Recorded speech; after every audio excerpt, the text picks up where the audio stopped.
105 migrants doivent retourner dans leur pays d'origine dans les plus brefs délais. Il s'agit précisément de 45 femmes, 46 hommes et 24 enfants qui sont tombés la semaine dernière dans les mailles des filets de la Gendarmerie nationale et de l'Agence nationale des parcs nationaux. Pour lutter contre ce phénomène d'immigration clandestine et de trafic d'êtres humains, certaines organisations internationales comptent accompagner le gouvernement gabonais. L'appui que les Nations Unies pourront fournir à court terme, c'est vraiment de l'aide matérielle pour ces êtres humains qui étaient trafiqués.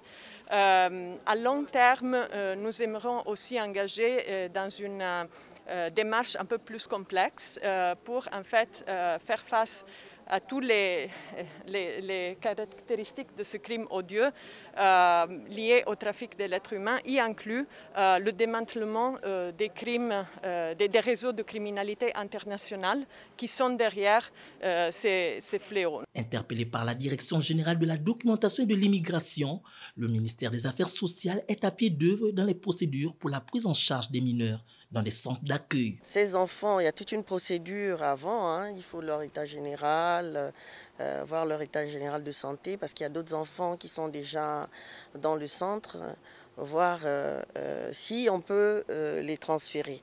Mais toutes les procédures légales sont faites avant de les accueillir dans notre centre d'accueil. Pour le patron de la Direction générale de la documentation et de l'immigration, Bernard Niamankala, l'heure est à l'audition de ces migrants.